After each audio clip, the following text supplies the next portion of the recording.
Berikut yang ketujuh, ini terjadi di Indonesia ya, alasan bercerai yang aneh, alasan yang agak lain, ada-ada saja ya. Ternyata wah, di Indonesia pun ada saja biang keladi talak cerai. Contohnya di Pengadilan Agama atau PA kelas 1A Surabaya. Misalnya kasus yang dialami seorang suami berinisial D, usianya 40 tahun. Wah, masih muda ya. Suami berusia 40 tahun bernama D dan Sepia, istrinya yang berusia 37 tahun. Wah, nampak ideal nih suami istri ya, 40 dan 37 tahun. D tega meninggalkan Sepia, sang istri yang cantik, karena ternyata Sepia mempunyai hutang dari kartu kreditnya yang menumpuk sampai 700 juta. Loh, kenapa demikian? Ya, kok tahu-tahu bisa hutang 700 juta? Dan ironisnya uang itu ludes untuk Sepia berhura-hura. Bagaimana ceritanya kok bisa begitu? Nah, ternyata begini ceritanya. Sejak bergabung dengan komunitas Sosialita Surabaya, dalam seminggu 2 kali dipastikan Sepia menggelar arisan di berbagai tempat. Mulai dari hotel, kafe, restoran, villa-villa ternama, dan tempat-tempat lain.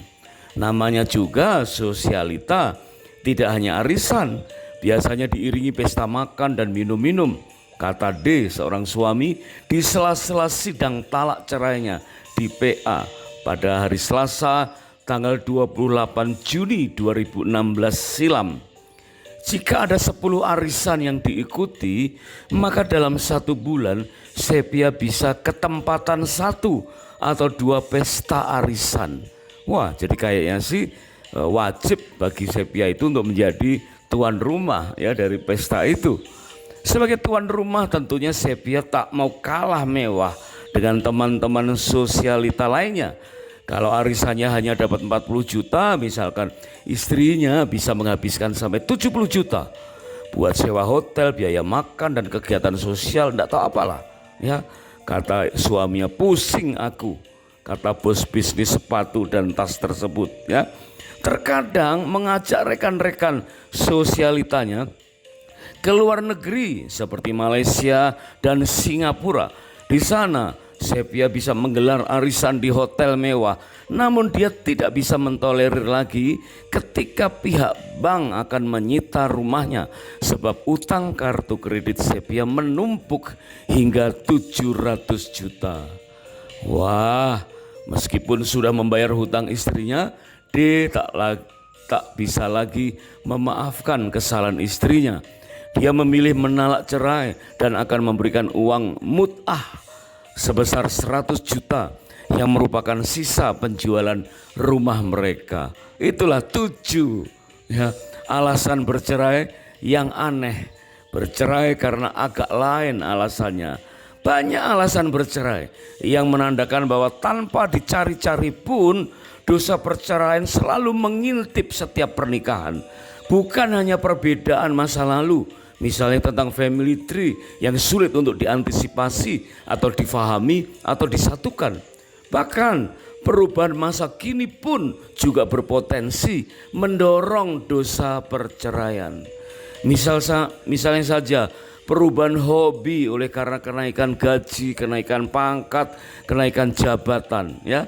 Sementara dari kenaikan gaji itu saja sudah berpotensi membuat masalah baru dalam kerukunan rumah tangga, apalagi dikurangnya hati-hati dan konsen tentang komunikasi suami istri.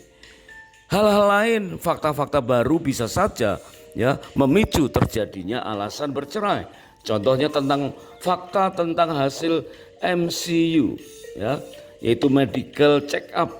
Nah, mungkin dari hasil kondisi tubuh dan fakta-fakta baru dari penyakit baru yang datang, itu bisa memicu timbulnya alasan untuk bercerai. Atau bisa saja karena tidak tahan karena mempunyai anak yang berkebutuhan khusus. Sementara mungkin istri karena kasih ibu lebih berkesan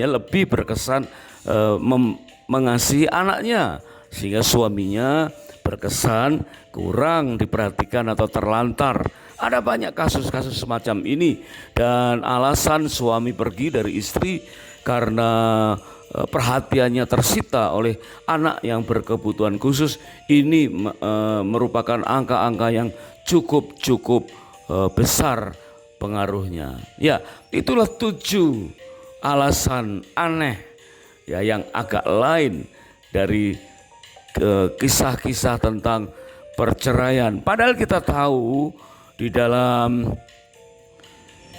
Kitab Ulangan pasal yang ke-24 ayat yang ke-5, firman Tuhan mengamanatkan bahwa setiap pasangan ketika baru saja menikah, maka jangan dibebankan hal-hal lain secara khusus selama 1 tahun lamanya untuk saling menyukakan hati atau saling menyenangkan.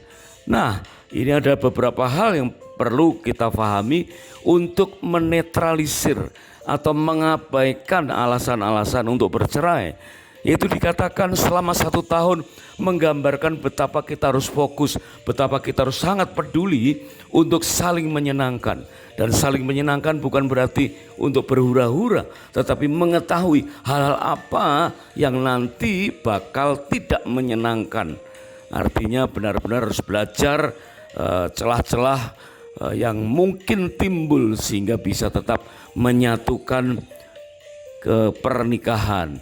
Maka perlu bukan sekedar 1 tahun lamanya kita melakukan honeymoon, tetapi melakukan bulan madu yang kedua, yang kesekian kalinya dengan hati yang terbuka, mengadakan perjalanan honeymoon yang spesial dan berkesempatan menguliti kelemahan dalam berumah tangga yang lalu dan kelalaian pola bergereja sebagai keluarga rohani dan menegur kesalahan di dunia kerja.